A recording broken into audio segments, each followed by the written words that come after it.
आज हम शिव महापुराण का दूसरा अध्याय शुरू करने जा रहे हैं। महापातकी देवराज की मोक्ष। ओम गणपते नमः। ओम गणपते नमः। ओम नमः शिवाय। ओम नमः शिवाय। ओम नमः शिवाय। श्री सूत जी के वचनों को सुनकर शौनक जी ने कहा कि हे मुने, आपने इस महापुराण के विषय में जो वर्णन किया है वह महान हर्ष को देने वाला है। अब आप कृपया करके यह बताएं कि कली युग में इसके श्रवण से किन किन पापियों के नष्ट हो सकते हैं। श्री सूत जी ने कहा कि हे मुनीश्वर, समस्त प्रकार के पापी इस महापुराण के श्रवण मात्र से ही पाप रहित हो जाते हैं। लोभी, झूठे, क्रूर, दंभी, हिंसक आदि के पाप भी नष्ट हो जाते हैं। समस्त पापियों को तारने की शक्ति इस महापुराण में है।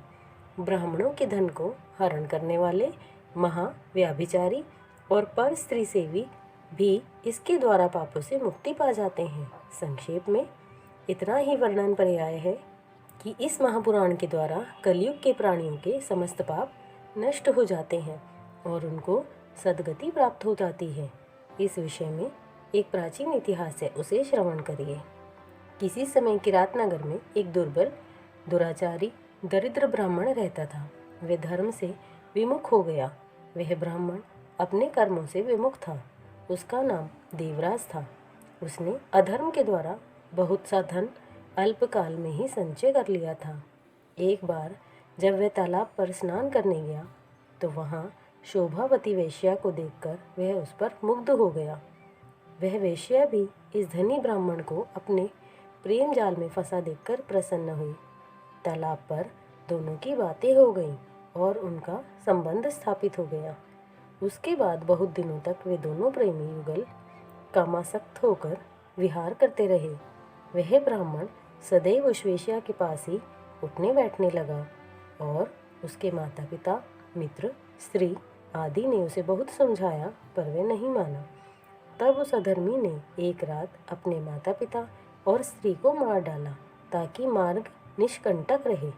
उसने अपना समस्त धन ले जाकर उस वेश्या को दे दिया। दैव योग से एक दिन देवराज प्रतिष्ठानपुर गया।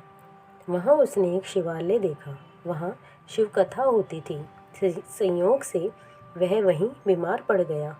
निदान पड़ा वह शिव कथा श्रवण करता रहा। 1 महीने के बाद देवराज की मृत्यु हो गई।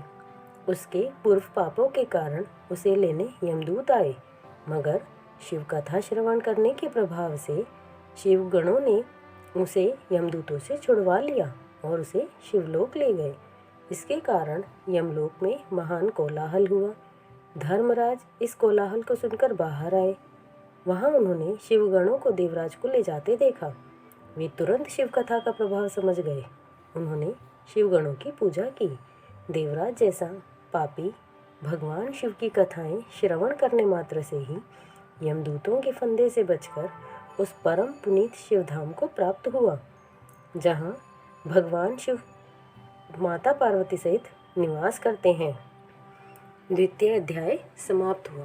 ओम गणपते नमः। ओम नमः शिवाय।